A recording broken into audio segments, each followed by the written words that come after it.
मार दिया गया इसलिए कि वो मुसलमान था, एक वर्ग विशेष से था। क्या इसकी चिंता इस सदन को नहीं होनी चाहिए? क्या धर्म के नाम पे इस देश के अंदर बंटवारे चलते रहेंगे? और प्रधानमंत्री जी की गाजियों में बू रहेगी, जब तलक ईमान की तख्त लंदन तक चलेगी। देख हिंदुस्तान के मुसलमानों के इतिहास को पढ़िए, उनके प्रति आपके मन में सम्मान पैदा होगा। और ये दाढ़ी और टोपी से और वंदे मातरम लगाने से, और उनसे पूछा गया आपकी कोई अंतिम इच्छा, तो उन्होंने कहा कुछ आरजू नहीं है, बस आरजू है इतनी, रख दे जरा से कोई खाके वतन कफन पे। यह है मुसलमानों का इतिहास, पढ़ लेना। अच्छा हुआ आप 1857 में नहीं थे, वरना दाढ़ी रखाकर जिन उलेमाओं ने अंग्रेजों के खिलाफ लड़ते हुए अपने सर कटवाए, उनके बलिदान को आप शर्मिंदा करते हैं।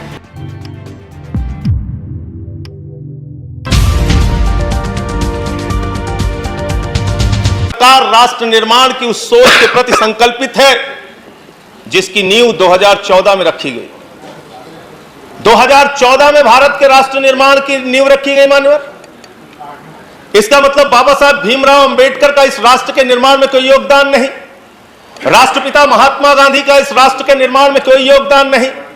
इसका मतलब पंडित जवाहरलाल नेहरू का इस राष्ट्र के निर्माण में कोई योगदान नहीं, लाल बहादुर शास्त्री जी का इस राष्ट्र के निर्माण में कोई योगदान नहीं, चौधरी चरण सिंह जी का इस राष्ट्र के निर्माण में कोई योगदान नहीं।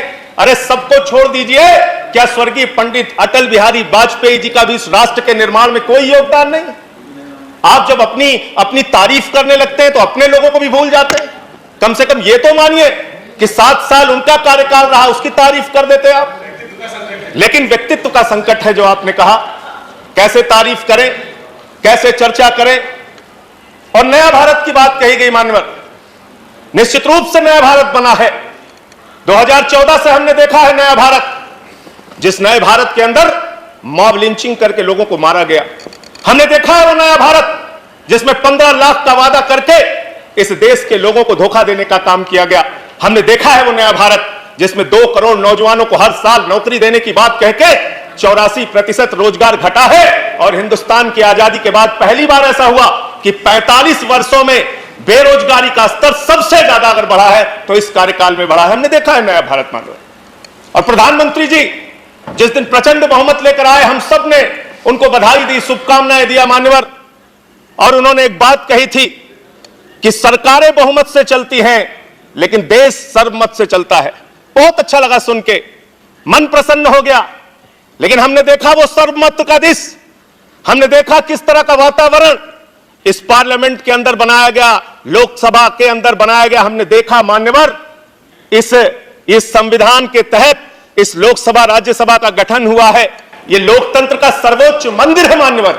और इस सर्वोच्च मंदिर में जय श्री राम का कोई नारा लगा रहा है, कोई अल्लाह अकबर का नारा लगा रहा है, कोई जय मां काली का नारा लगा रहा है, कोई राधे राधे का नारा लगा रहा है। आप इन नारों से खुश हो सकते हैं, ये लेकिन धर्म के प्रचार का अड्डा नहीं है, ये मुल्क के संविधान की रक्षा का अड्डा है।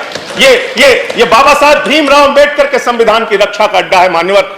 जिस सपने को लेकर हमारे वीर सपूतों ने अपने प्राणों की आहुति दी, उस सपने की रक्षा को करने का ये मंदिर है मान्यवर। यहां पर नारे लगा के हम एक दूसरे के ऊपर खुश हो सकते हैं। वंदे मातरम पे सवाल उठाते हैं, मुसलमानों की देशभक्ति पे आप सवाल उठाते हैं, और कुछ लोग ऐसी टिप्पणी भी करते हैं जो मेरी समझ में नहीं आता।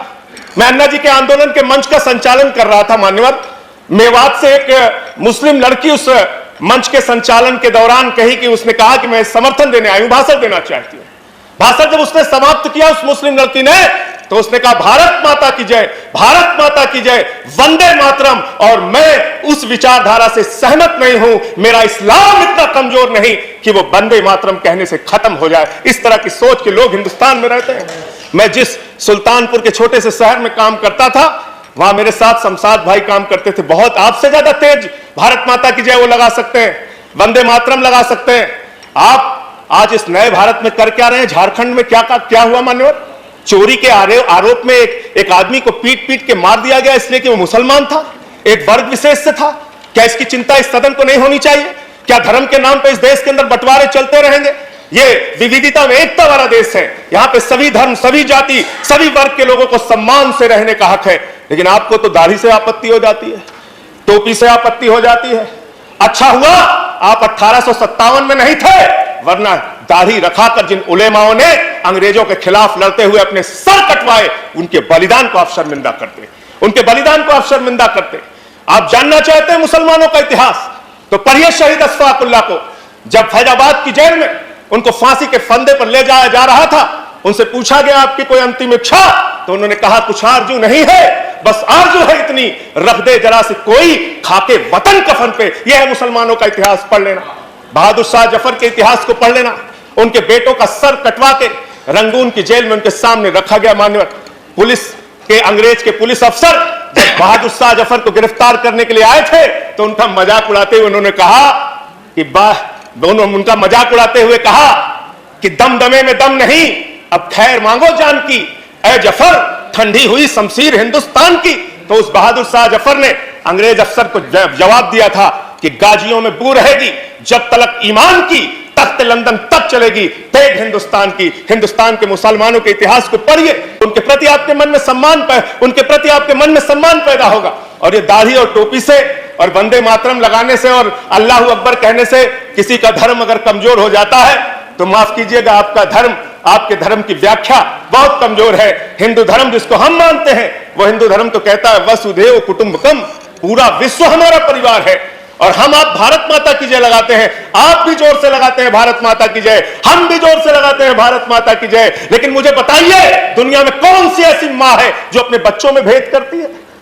दलित बच्चे को अलग निगाह से देखेगी, मुसलमान बच्चे को अलग निगाह से देखेगी, पिछड़े बच्चे को अलग निगाह से देखेगी, सिख बच्चे को अलग निगाह से देखेगी। अरे मां तो वो मां होती है जो अपने कमजोर बच्चों का ज्यादा ख्याल रखती है। भारत माता की जय लगाना है तो दिल से लगाइए। पूरे हिंदुस्तान में रहने वाले 130 करोड़ हिंदुस्तानियों का साथ दीजिए, तब इस देश का विकास होगा।